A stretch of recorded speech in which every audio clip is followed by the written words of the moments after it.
আসসালামু আলাইকুম রিয়ান, কেমন আছেন সবাই? প্রতিদিনের মতো আজকেও হাজির হয়ে গেছি, তবে রান্নাঘরে বিশেষ করে হাজির হয়েছি কারণ রান্নাঘরটাই আমার সম্পূর্ণ মেন আশা। তো যাক, রান্নাঘরে ভাত এবং তরকারি তুলে দিয়েছি। আজকে সারাদিনে কি করব সম্পূর্ণটা হয়তো বা দেখাতে পারবো না, তবে কিছু কিছু দেখাবো। এখানে ছোট মাছ রান্না করব আর মুরগির মাংস রান্না করব, ভাত আর সব এইসবই রান্না করব। তো বিশেষ করে পেঁপে ভাজি রান্না হয়েছে।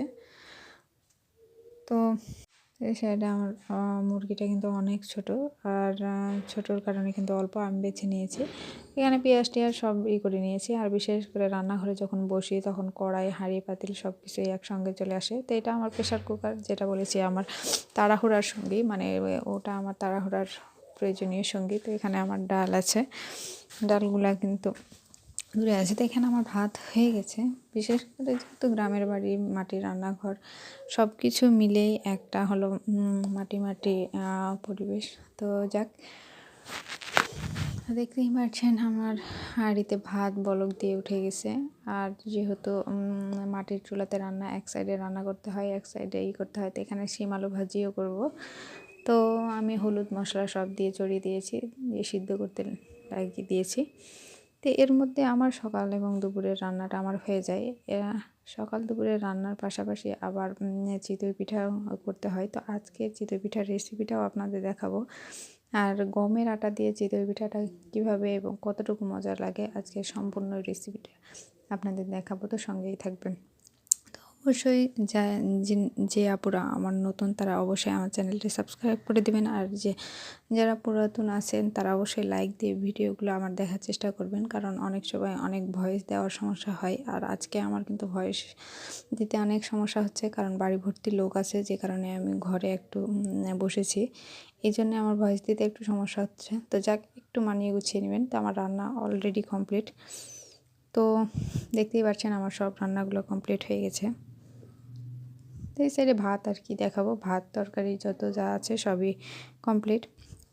তো অবশ্যই আমার ভুল ভ্রান্তি হলে অবশ্যই ক্ষমা করে দিবেন এবং ক্ষমা দৃষ্টিতে দেখবেন। আর অনেক আপুরা আছে ভিডিও দেখে কমেন্ট করেন না, অবশ্যই কমেন্ট করার চেষ্টা করবেন। আসলে আমি জানি যে আমার হয়তো বা ভিডিও করতে মানে সমস্যা হয়, ভুলও হতে পারে। সব ভুলগুলো ধরিয়ে দিবেন, অবশ্যই ভুলগুলো ধরিয়ে দিলে কিন্তু ভালো লাগে।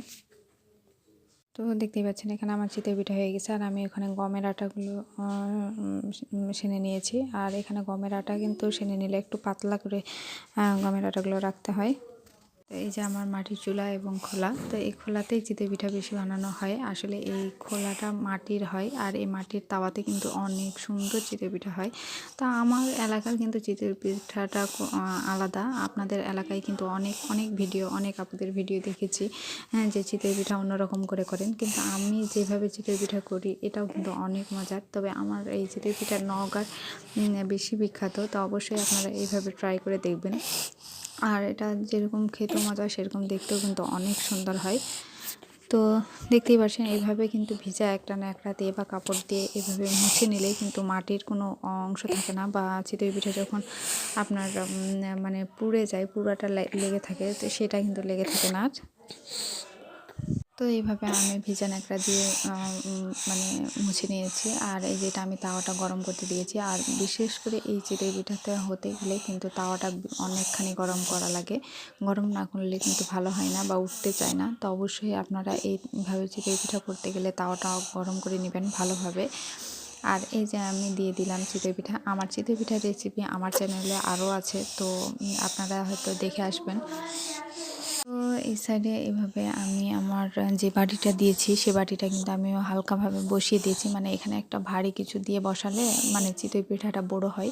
তো এই যে আমি আমার বেশি অংশ যেটা, সেটা কিন্তু বাটি দিয়ে তুলে নিব। আমার চিতই পিঠাটা আমি পাতল করব। আর এই চিতই পিঠা কিন্তু মাংস দিয়ে কিন্তু অনেক ভালো লাগে। তো অবশ্যই আপনারা আমার এই চিতই পিঠার রেসিপিটা অবশ্যই ট্রাই করে দেখবেন, আর সেটা মাংসর ঝোল দিয়ে খেয়ে দেখবেন, অনেক মজার। তো যাক, মাংসের রেসিপিটা আপনাদের দেখাতে পারলাম না, যেহেতু আমার চিতই পিঠাটা রাত্রে, আর রাতে বেগুন ভর্তা দিয়ে আমি খাইছি, মাংস দিয়ে নয়। তো যাক, আপনারা ট্রাই করে দেখবেন। এই যে দেখতে পাচ্ছেন আমার ভিতরে যে অংশটুকু বেশি ছিল সেটাই কিন্তু আমি তুলে নিয়েছি অল্প অল্প করে। আর আমার চিতই পিঠাটা এই যে অনেক দেখেন ফুটে গেছে, আপনাদের কাছ থেকে দেখাই, ফুটে গেছে।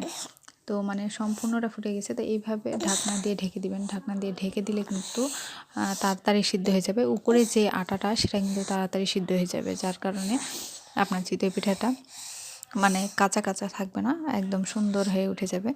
তো যাকে এই যে আমার চিতই পিঠাটা হয়ে গেছে, আর দেখতেই পাচ্ছেন যে আসলে কত সুন্দর হয়েছে। আসলে যেহেতু ধোঁয়া উঠছে সেই কারণে আমার ক্যামেরাতে লেগে যাচ্ছে, যার কারণে বোঝা যায় না।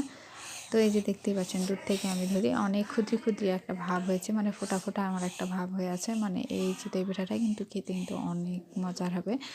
তো যেহেতু আমার এটা গমের আটার, আমি কিন্তু চালের আটার এর আগে দেখাইছি, কিন্তু গমের আটার এটা হলে কিন্তু অনেক নরম হয় এবং মজারও হয়। তো এই চিতই পিঠাটা চালের আটার চাইতে কিন্তু গমেরটা কিন্তু আরও মজা লাগে। তো যাদের বাড়িতে হয়তো বা চালের আটা নাই, বা হুট করে হয়তো চিতই পিঠা খেতে মন চাইলো কিন্তু চালের আটা নাই, তারা অবশ্যই এইভাবে গমের আটা দিয়ে চিতই পিঠা করে দেখবেন, আসলে দারুণ মজার লাগে। তো এই তো দেখতেই পাচ্ছেন যে আমার চিতই পিঠা কমপ্লিট, আর কি সুন্দর চতুর্দিকে দেখেন ফোঁটা ফোঁটা হয়ে বের হয়েছে। আর এই রকম যখন ক্ষুদ্রি ক্ষুদ্রি হয়ে যাবে তখনই বুঝবেন যে আসলে চিতই পিঠাটা দারুণ হয়েছে। তো এইরকম করে অনেক সবাই কিন্তু খায়, তবে আমি অনেক ভিডিওতে দেখেছি যে পোয়া আকারে কিন্তু চিতই পিঠা করে, কিন্তু আমি ওইভাবে করি না, এভাবেই করি যাতে ভালো লাগে। তো আপনারা অবশ্যই এভাবে না হলেও একবারের জন্য হলেও ট্রাই করে দেখবেন।